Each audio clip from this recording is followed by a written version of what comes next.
नमस्कार दोस्तों, आप सभी का स्वागत है बैंकर्स कीड़ा में। तो एसबीआई पीओ का एक्सपेक्टेड कट ऑफ क्या रह सकता है, साथ ही साथ हम लोग जानेंगे कि इंग्लिश, मैथ और रीजनिंग में क्या सेफ अटेम्प्ट है आपके तीनों शिफ्ट को मिला के। ठीक है, चारों शिफ्ट के मिला के आपको क्या सेफ अटेम्प्ट रहने वाले हैं और क्या एक्सपेक्टेड कट ऑफ जा सकता है।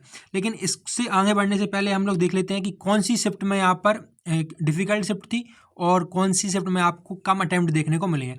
तो सबसे डिफ़िकल्ट शिफ्ट जो थी वो आपकी थर्ड शिफ्ट थी, क्योंकि इसमें जो ओवरऑल अटेम्प्ट हुए हैं बच्चों के सबसे ज़्यादा कम हुए हैं और जो उसकी क्वांट थी वो मॉडरेट थी, बहुत ज़्यादा लेंथी थी, इसलिए इसके जो अटेम्प्ट हुए हैं। सबसे पहले मैं अगर क्वांट की ही बात करता हूँ, इसमें सिर्फ बच्चों ने एवरेज अटेम्प्ट 10 से 15 क्वेश्चन ही अटेम्प्ट किए हुए हैं।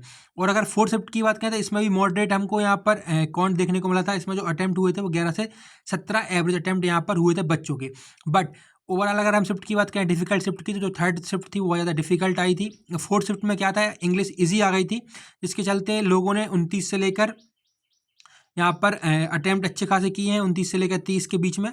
और रीजनिंग की बात करें तो रीजनिंग में भी 28 से लेकर 30 तक यहाँ पर लोगों ने अटेम्प्ट यहाँ पर किए हुए हैं, क्योंकि ये दोनों इजी फंस गए थे, इंग्लिश और रीजनिंग, इसलिए ओवरऑल जो था वो पूरा इजी बन गया था। जो उसके टोटल अटेम्प्ट थे वो 68 से लेके 75 यहाँ पर चले गए थे। लेकिन भाई अगर हम डिफिकल्ट शिफ्ट की बात करें तो जो उसके इंग्लिश में थे वो भी इसमें अटेम्प्ट कम हुए थे, 23 से 28 के बीच में।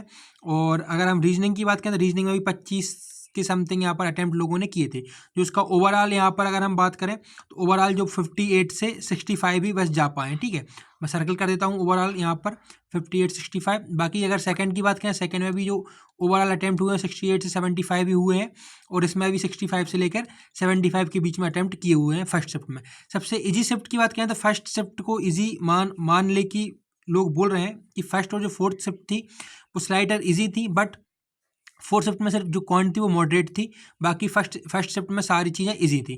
ठीक है, तो इस हिसाब से आपका जो थर्ड शिफ्ट था वो बहुत ज़्यादा यहाँ पर डिफिकल्ट था। 58 से 65 यहाँ पर लोगों ने अटेम्प्ट किए हैं। डेफिनेटली इसका जो फ़ायदा है वो आपको मिलेगा। ठीक है, थोड़ा बहुत आपका नॉर्मल स्कोर जो रहेगा वो थोड़ा अप हो जाएगा। अब हम बात कर लेते हैं एक्सपेक्टेड कट ऑफ की कि एक्सपेक्टेड कट ऑफ क्या रहने वाली है। तो जैसे कि आपने देखा कि चारों शिफ्ट में एवरेज जो अटेम्प्ट हुए लोगों के 65 से लेके 75 के बीच में यहाँ पर अटेम्प्ट कर रहे हैं। सिर्फ थर्ड शिफ्ट है जिसमें कि आपकी 58 से लेके 65 अटेम्प्ट यहाँ पर हुए हैं, क्योंकि ये डिफिकल्ट शिफ्ट थी। तो इसमें आपको जो बेनिफिट मिलेगा राव स्कोर का वो आपका इंक्रीज हो जाएगा थोड़ा बहुत। तो अगर हम ऑफिशियल एक्सपेक्टेड कट ऑफ की बात करें, अगर आपने 60 प्लस यहाँ पर अटेम्प्ट किए हुए हैं तो अच्छा खासा ये अटेम्प्ट है।